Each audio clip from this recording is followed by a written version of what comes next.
Construir una sociedad plural es una de las tareas más complicadas y uno de los retos más exigentes. La historia está llena de sociedades plurales. La antigua Roma lo fue, pero con el detalle no menor de que la tolerancia practicada era un arma de dominación y no de comprensión cultural. El año 2018 es uno de los centenarios más importantes de la historia contemporánea, el de la final de la Primera Guerra Mundial. Podemos extraer ejemplos dramáticos sobre el ataque a los bienes patrimoniales de este centenario. A tan solo 6 semanas de la declaración de guerra a Francia por parte de Alemania, el 3 de agosto de 1914, el ejército germano infligiría a los franceses una herida terrible. 25 granadas serían lanzadas contra la famosa Catedral de Reims. La torre norte de la Gran Dama de Francia, el lugar de coronación de los reyes de ese Clodoveo, se incendió de inmediato, expandiéndose el fuego a toda la madera de la estructura. El plomo empleado en clavos y vigas de los techos se derritió y se coló a través de la boca de las gárgolas de piedra. Vitrales del siglo XIII quedaron hechos añicos y la nave central de 138 metros de largo y 30 de ancho quedó cubierta de escombros. Al concluir la guerra en 1918, hace ya 100 años, se iniciaron casi de inmediato las reparaciones a la catedral.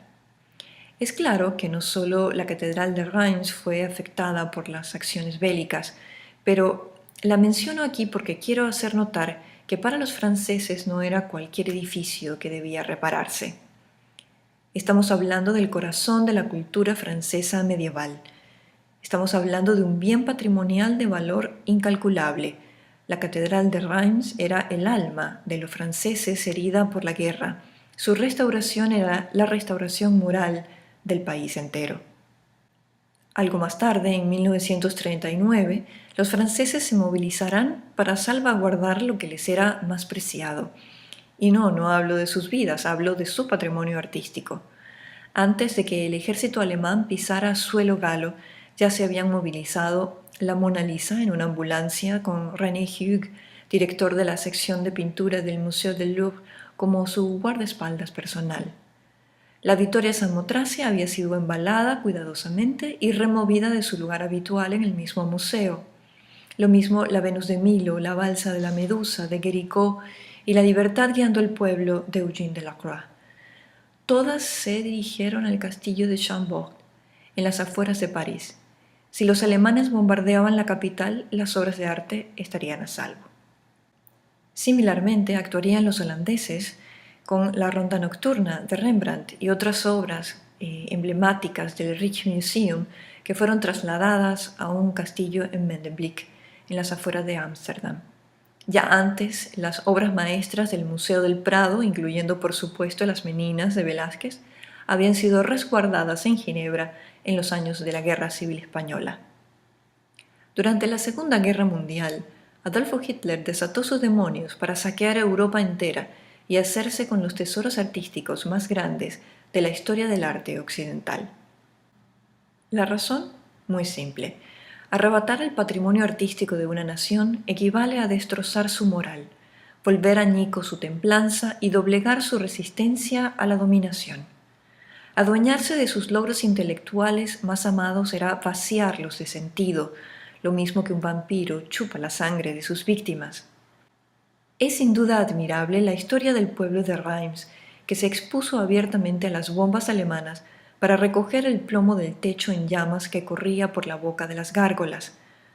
Así como admirable es también la actitud de todos los que acudieron a salvaguardar el patrimonio cultural y artístico de Europa durante la Segunda Guerra Mundial.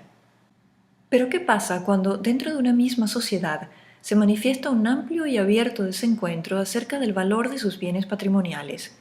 ¿Qué sucede cuando una sociedad no encuentra la vía de la pluralidad y termina andando la senda de la confrontación? ¿Cuál es el destino de su patrimonio cultural?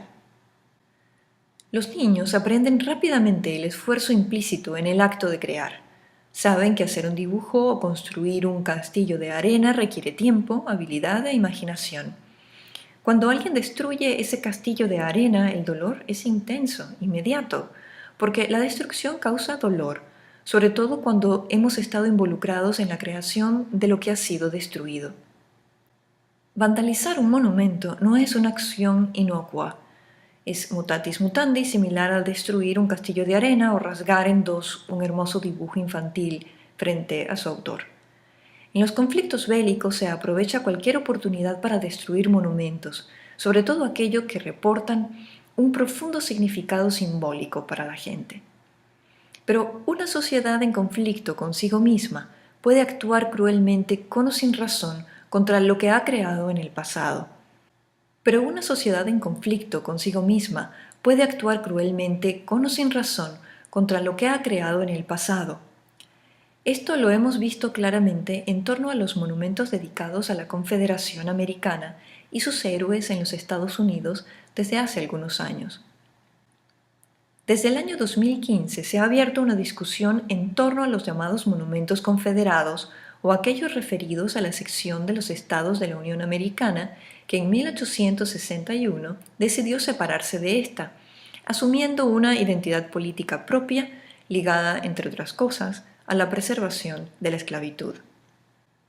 Esto ha supuesto una revisión muchas veces viciada por la inmediatez de las redes sociales acerca de la validez de algunos monumentos que parecen erigirse más en favor de ideas que menoscaban la dignidad de ciertos grupos dentro de esa misma sociedad. Un discurso político ya lo suficientemente fragmentado, prejuiciado y parcializado no ha permitido una revisión equilibrada de los valores patrimoniales que encontrarían su nicho en esos monumentos. Black Lives Matter, entre otros grupos por los derechos civiles, han demandado la supresión de no pocos monumentos que honran y celebran el sacrificio de los soldados confederados en una guerra que pretendió mantener a la población negra bajo un régimen esclavista.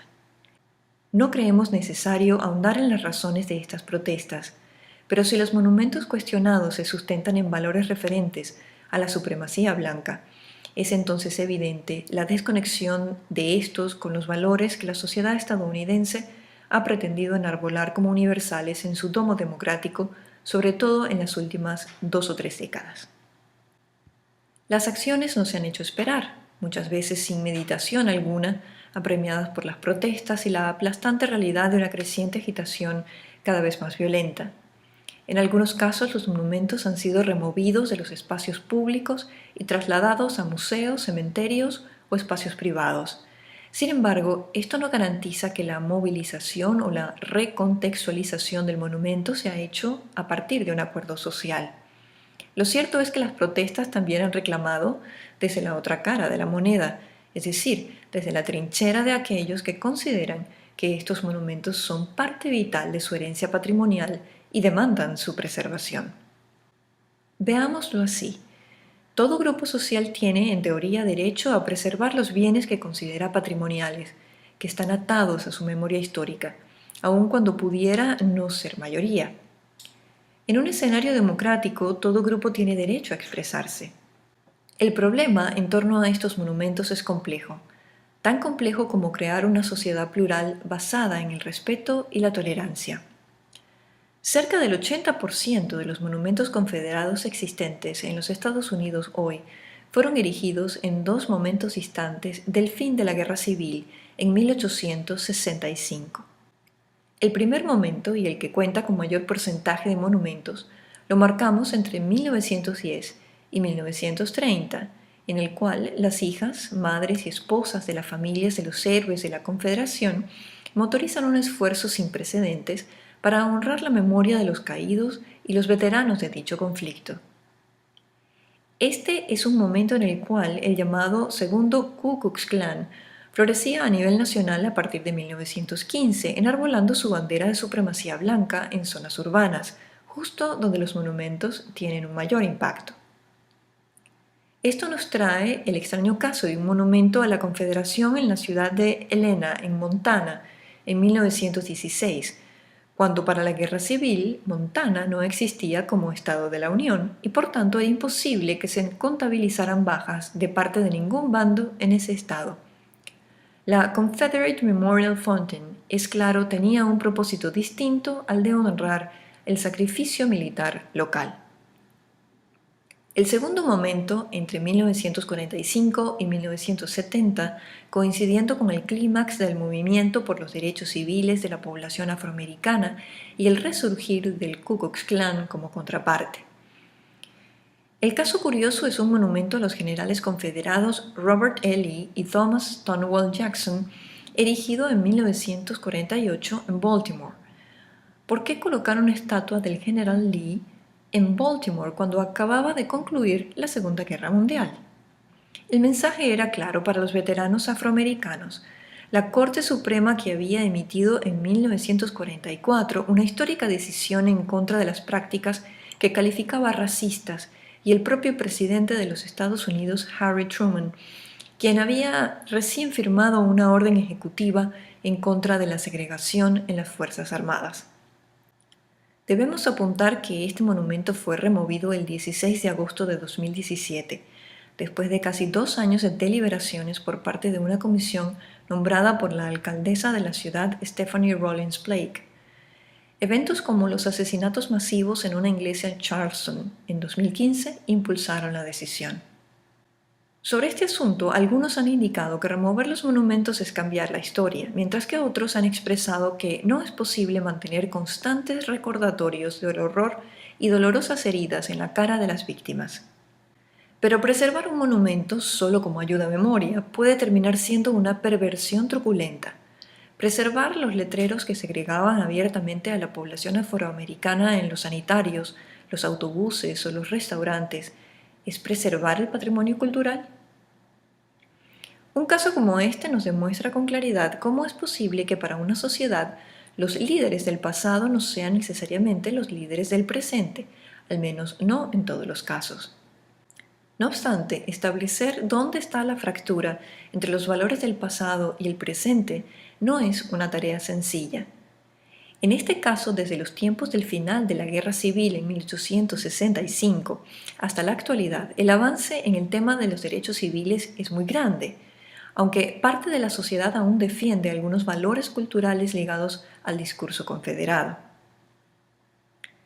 La Academia estadounidense tiene una labor enorme frente a sí, pero también los maestros en las escuelas. Se debe educar en la resolución de conflictos, sin violencia, para resolver el problema de un bien patrimonial que se ha desconectado de parte de un grupo social. Las imposiciones ya no caben y no son una opción. El que la sociedad no halle la vía de la pluralidad es muy grave, porque el choque es lo que resta. El patrimonio cultural tiene la propiedad de ser el continente de valores y no de ser los valores en sí mismos. Es decir, ningún monumento tiene por qué significar lo mismo siempre. Pensemos en el Coliseo romano. La verdad es que nadie tiene por qué creer que sacrificar las vidas de otros por el simple placer es una práctica legítima para aceptar y reconocer que el Coliseo es una magnífica obra de ingeniería y arquitectura antiguas. Asimismo, hoy sería un absurdo destruir este edificio debido a las miles de vidas que fueron sacrificadas por las autoridades imperiales de Roma por el bien de los que entonces era entendido como entretenimiento. El dilema con los monumentos se presenta cuando la intención, propósito y función originales están sustentadas en valores que aún sobreviven en un grupo dado de la sociedad. Cuando a ese grupo no le importa abrir dolorosas heridas en otros grupos de esa misma sociedad. El principal obstáculo surge cuando un grupo de individuos considera que sus valores culturales son superiores a los de cualquier otro grupo y actúa para suprimir esos valores distintos a los suyos. Queremos insistir en que los valores culturales no pueden considerarse intrínsecos, porque los estaríamos asumiendo como permanentes e inamovibles. Cuando nos referimos a los monumentos, es fundamental y necesario analizar cómo estos actúan en la dinámica cultural del presente, cómo se relaciona con los actuales valores culturales y si hace las veces de catalizador con efectos positivos o negativos. Esto implica necesariamente olvidarnos de la existencia de un valor intrínseco en el patrimonio cultural, lo cual es imperativo para dar paso a la necesaria revalorización y recontextualización del mismo. De lo contrario, el modo como nos relacionamos con los bienes patrimoniales podría degenerar en esa perversión histórica que mencionábamos antes. Los monumentos son lugares de cristalización de la memoria, pero siempre debemos estar alertas acerca de qué clase de memoria es esa que ha cristalizado en un monumento y quién se la ha apropiado, a quién pertenecen esos recuerdos.